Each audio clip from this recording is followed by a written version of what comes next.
Hi guys. जैसा कि आप सभी जानते हैं कि एक टीचर बनने के लिए सी टेट और जे टेट हम लोग को क्वालिफाई करना पड़ता है। इसके क्वालिफाई के बिना हम लोग एक टीचर नहीं बन सकते हैं। तो उसमें हमें एक सब्जेक्ट होता है पेडागोगी, जिसे हम लोगों को पढ़ना पड़ता है और उसमें बहुत सारे क्वेश्चन भी पूछे जाते हैं। तो आज हम लोग उसी से रिलेटेड एक टॉपिक जो कि विकास अर्थात डेवलपमेंट है, उसके बारे में हम लोग जानने का प्रयास करेंगे।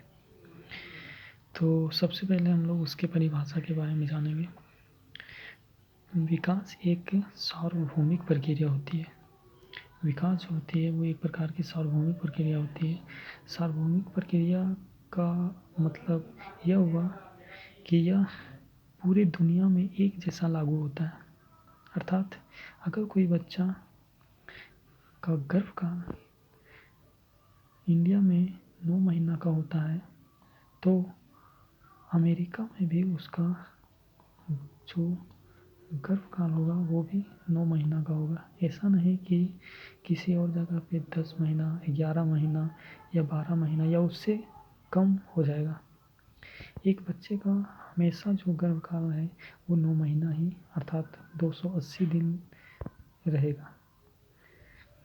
तो आप सार्वभौमिक प्रक्रिया का मतलब समझ सकते हैं कि सार्वभौमिक मतलब ये यूनिवर्सल एक प्रकार से प्रक्रिया है जो पूरी दुनिया में एक जैसा लागू होता है।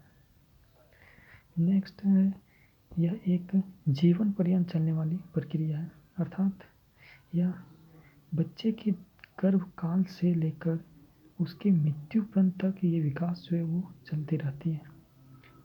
जब से एक माँ के पेट में एक बच्चे का नींव पड़ता है तभी से उसका विकास की जो प्रक्रिया है वो प्रारंभ हो जाती है और ये उसकी मृत्यु तक चलते रहते हैं। जैसे कि सबसे पहले माँ के गर्भ में उसके जो शरीर का ढांचा होता है वो तैयार होता है। जन्म लेने के बाद वो धीरे धीरे चिल्लाना, रोना सीखता है। धीरे धीरे वो किसी चीज़ को पहचानना, हकलाना, धीरे धीरे टूटे फूटे शब्दों को बोलना सीखता है। फिर भाषा को बोलना सीख जाता है और इसी प्रकार से उसकी जो प्रक्रिया है वो धीरे धीरे चलती रहती है। अब नेक्स्ट हम लोग पढ़ेंगे कि विकास जो एक प्रकार से केवल शारीरिक प्रक्रिया नहीं होती बल्कि मानसिक, सामाजिक और संवेगात्मक प्रक्रिया भी होती है। इसका मतलब यह हुआ कि अगर कोई बच्चा का विकास हो रहा है तो उसका मतलब ये नहीं कि सिर्फ उसका शरीर के आकार को विकास के रूप में देखा जाए। विकास का मतलब ये हुआ कि उसके शारीरिक विकास के साथ साथ उसका मानसिक, सामाजिक और संवेगात्मक विकास कितना हो रहा है, वो विकास जो है उसके अंतर्गत ये सभी प्रक्रियाएं आ जाती हैं। जिसमें शारीरिक प्रक्रिया में उसके शरीर का वजन, लंबाई, चौड़ाई, ये सभी शारीरिक प्रक्रिया में आ जाएंगे। दूसरा, मानसिक विकास। मानसिक विकास का मतलब कि एक बच्चा किस प्रकार का सोचता है, किस प्रकार से वस्तुओं में डिफरेंस खोजता है, किस प्रकार का तर्क देता है और उसकी सोचने की शक्ति किस प्रकार की है, उस प्रकार का जो विकास होता है वो एक प्रकार से मानसिक विकास हो जाता है। तीसरा है सामाजिक विकास। सामाजिक विकास का मतलब है कि जैसे कि हम सभी एक सामाजिक प्राणी हैं, अर्थात हम लोग एक समाज के बीच में रहते हैं जिसमें समाज से रिलेटेड बहुत सारी चीज़ जो है वो हम लोग समाज के थ्रू भी सीखते हैं। जैसे कि समाज के गुण, समाज की नैतिकता, समाज में किस प्रकार से रहा जाता है। तो ये बहुत सारे चीज़ होती हैं जो हम लोग समाज के थ्रू सीखते हैं और जिसे हम लोग सामाजिक विकास कहते हैं। तीसरा है संवेगात्मक विकास। संवेगात्मक विकास का मतलब हुआ कि हम लोग, एक बच्चा जो होता है वो किस चीज़ पे रोता है, किस चीज़ पे हंसता है, किस चीज़ में उसको किस प्रकार की जो फीलिंग आती है वो एक प्रकार का संवेगात्मक विकास होता है। ये बच्चे में धीरे धीरे खुद ब खुद उसके अंदर ये विकास होने लगता है। जिसे हम लोग संवेगात्मक विकास के नाम से जानते हैं, जिसमें रोना, हंसना,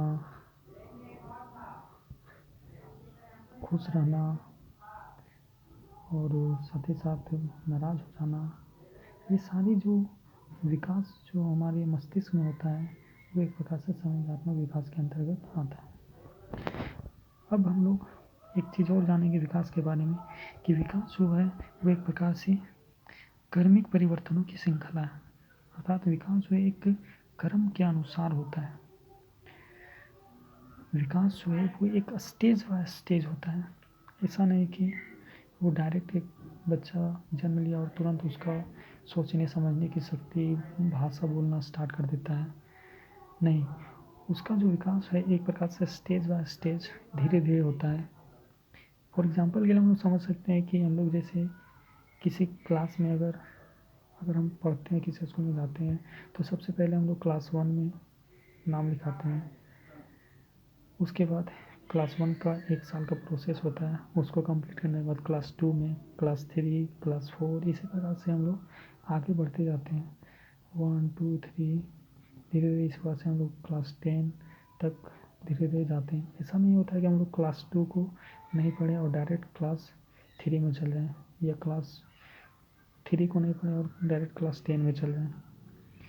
तो ये एक क्रम के अनुसार हम लोग एक बार से पढ़ते हैं, और वही जो एक तरह से प्रक्रिया है विकास में भी होता है कि हम लोग क्रमिक परिवर्तनों की एक प्रकार से ये श्रृंखला है। क्रम के अनुसार हमारा जो है विकास होता है। अब हम लोग इसके जो कुछ मनोवैज्ञानिक हैं उसके विचार को हम लोग समझेंगे। तो इसमें सबसे पहला जो नाम आता है वो हरलोक है। तो हरलोक के अनुसार उन्होंने कहा था कि विकास जो है वो एक प्रकार से व्यवस्थित तथा समनुगत प्रक्रिया है। विकास जो है वो एक व्यवस्थित तथा समनुगत प्रक्रिया है। तो इसमें व्यवस्थित तथा समनुगत है। तो व्यवस्थित का मतलब क्या हुआ? तो व्यवस्थित का जो अर्थ है वो है कर्मानुसार, जो कि हम लोग पहले भी पढ़ चुके हैं, क्रमिक परिवर्तनों की श्रृंखला। कि हमारा जो विकास है वो एक क्रम वाइज होता है, स्टेज बाय स्टेज। जैसे क्लास 1 2 3 में जिस प्रकार से हम लोग स्टेज बाय स्टेज पढ़ते हैं, सेम टू सेम जो विकास है वो भी एक प्रकार से व्यवस्थित होता है। कर्म के अनुसार एक प्रकार से कर्मानुसार हमारा विकास होता जाता है। तो व्यवस्थित का मतलब हो गया कर्मानुसार। अब हम लोग समनुगत का मतलब समझेंगे। समनुगत का मतलब होता है एक दूसरे से संबंधित। इसका मतलब यह हुआ कि जो कर्मानुसार जो हमारा स्टेज बाय स्टेज जो विकास होता है वो हर एक स्टेज एक दूसरे से संबंधित होता है। अर्थात क्लास 1 क्लास 2 से संबंधित होता है, क्लास 2 किसी न किसी प्रकार से क्लास 3 से संबंधित होता है, क्लास 3 क्लास 4 से संबंधित होता है।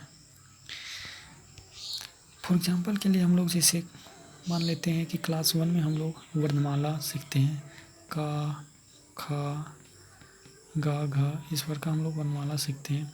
फिर आगे चलकर हम लोग इसी वर्णमाला के थ्रू, इस वर्णमाला को जोड़कर हम लोग शब्द बनाना सीखते हैं, जैसे कि कामाला, कमल, जो कि एक दूसरे से संबंधित है। तीसरा हम लोग इस शब्द के माध्यम से हम लोग अब लाइन बनाना सीखते हैं, एक कंप्लीट लाइन, कंप्लीट वाक्य बनाना सीखते हैं। जैसे कि मेरे पास एक कमल का फूल है।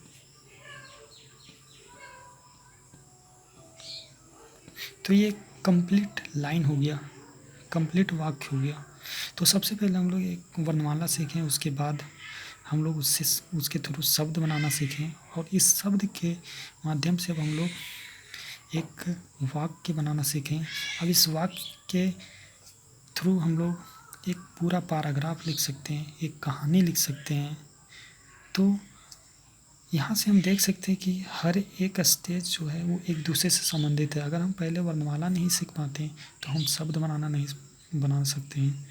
अगर शब्द नहीं बना सकते तो हम एक वाक्य नहीं बना सकते। एक वाक्य अगर हम नहीं बनाना जानते तो फिर हम कहानी या एक पैराग्राफ का हम एक प्रकार से नहीं लिख सकते हैं। तो इससे हम समझ सकते हैं कि समनुगत मीन्स होता है हर स्टेज एक दूसरे से संबंधित होता है। इसका मतलब जो हमारा विकास जो होता है, जो विकास का स्टेज होता है, वो एक दूसरे से संबंधित होता है। अब हम इसके आगे पढ़ेंगे दूसरा मनोवैज्ञानिक मुनरो। मुनरो के अनुसार विकास एक ऐसी प्रक्रिया है जो भ्रूण अवस्था से प्रौढ़ावस्था तक चलती है। विकास एक ऐसी प्रक्रिया है जो भ्रूण अवस्था माँ के गर्भ से विकास का जो नींव है वो आरंभ होता है और वह प्रौढ़ावस्था तक चलता है। यह विचार मुनरो के अनुसार है। अब ये तो आसानी से हम लोग समझ सकते हैं कि भ्रूण अवस्था में एक बच्चा का जो शरीर का ढांचा है वो तैयार होता है और वो धीरे धीरे फिर जन्म लेता है और जन्म लेने के बाद वो धीरे धीरे सब चीज़ सीखना स्टार्ट कर देता है और धीरे धीरे वो प्रौढ़ावस्था तक जाता है और इस क्रम में उसका जो है विकास जो है वो लगातार होते रहता है। अब तीसरा हम लोग इसके प्रभाव के बारे में पढ़ेंगे कि एक जो विकास होता है एक बच्चे का, उस पर किस किस चीज़ का प्रभाव पड़ता है, किस किस का इफ़ेक्ट होता है। तो जनरली इसमें दो चीज़ों का इफ़ेक्ट बहुत ही अधिक होता है, जिसमें से सबसे पहला जो है वो है वंशानुक्रम। वंशानुक्रम क्या होता है? अगर कोई बच्चा जन्म लेता है तो हम लोग देखते हैं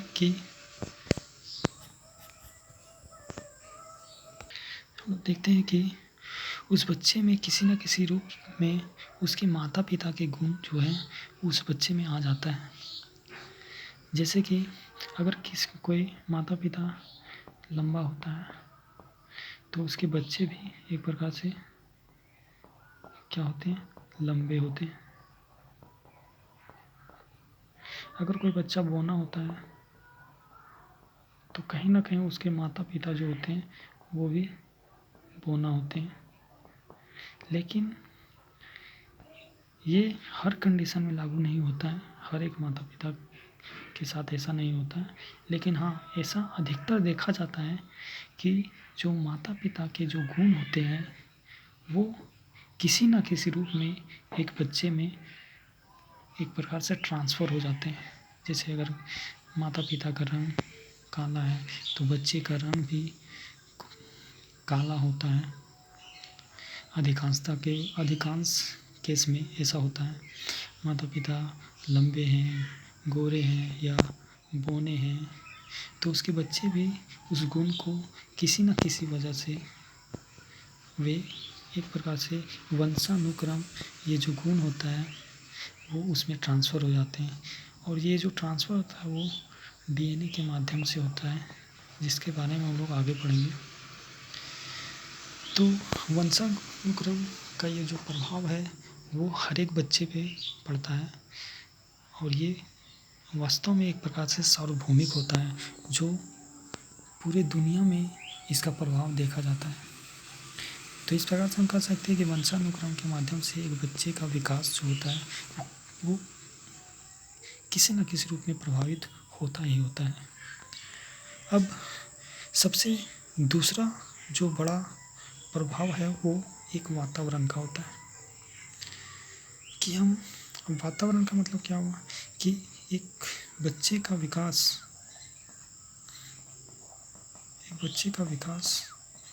उसी वातावरण के अनुसार होगा जिस वातावरण में वह रह रहा है।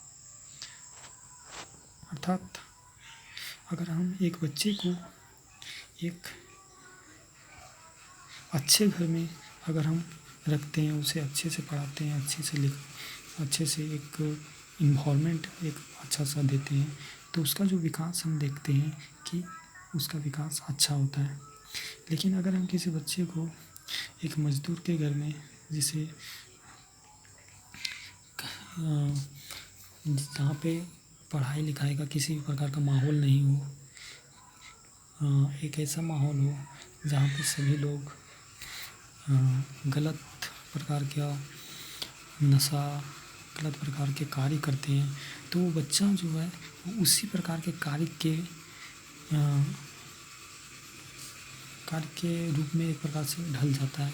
वो उसी प्रकार के कार्यों के अनुरूप वो आगे जाकर अपने भविष्य में वो उसी प्रकार के काम को करने लगता है।